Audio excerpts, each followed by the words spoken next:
Bonjour, troisième épisode sur la version troublante. Ah putain. Regarde ce que j'ai trouvé cette semaine. C'est quoi ça? Et c'est quoi ça? C'est quoi? Allez chercher.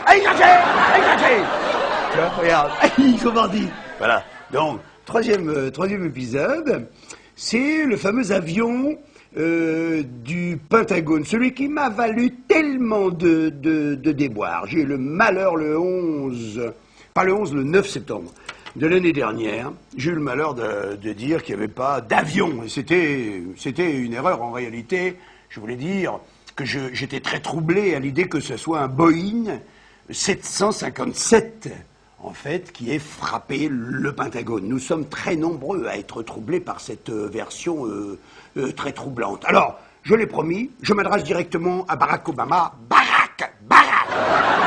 Maintenant que c'est toi, le patron des États-Unis, s'il te plaît, Barack, fais péter une vidéo qui nous montrerait donc le Boeing 757 qui frappe le Pentagone. Parce que le Pentagone est l'endroit le plus surveillé du monde. On est d'accord?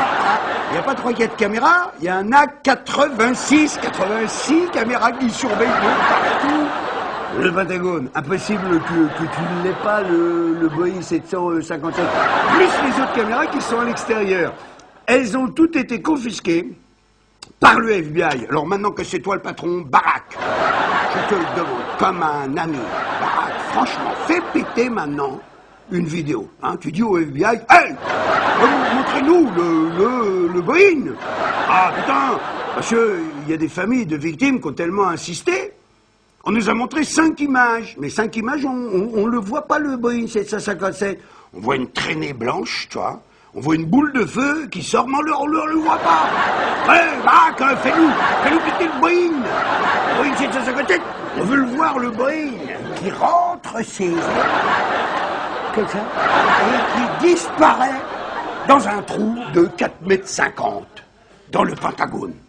Nous, on veut le voir. Parce que, franchement, c'est étonnant, hein, Boeing qui replie ses ailes. Oui, parce qu'il n'y a pas l'impact des moteurs, tu sais, de chaque côté du trou. Avant que le toit s'effondre, normalement, il y a le trou, puis il y a l'impact des moteurs, comme on le voyait sur les tours. On voyait bien sur les tours, les deux impacts, on voyait les ailes, les abdas. Là, on le voit pas. C'est très troublant. Alors, vas-y, s'il te plaît, fais-nous ça. Barack, vas-y. T'as des couilles, fais-le. Voilà. Oh, merde, voilà. Regarde. Allez hop, allez, chercher. Ça m'a coûté deux Big Mac, mais tant pis. Alors, la semaine prochaine, mesdames et messieurs, 4e épisode, je vous parlerai de monsieur Silverstein. Silverstein, c'est le propriétaire du bail des 3 tours. Parce que je vais vous parler de ce qui ne figure pas dans cette version. Et c'est très, très troublant. C'est que le 11 septembre, il n'y a pas 2 tours qui se sont écroulées, il y en a 3. Il y a les 2 tours du World Trade Center, on les a tous vus, qui s'abattent, qui s'écroulent à la vitesse de la chute libre, on en parlera plus tard. Et puis il y a la tour 7, touchée par aucun avion, qui a des tout petits incendies, qui s'écroule elle aussi à la vitesse de la chute libre. Silverstein, souvenez-vous de ce nom, parce que ce type est aussi très, très drôle. À la semaine prochaine. Bye bye.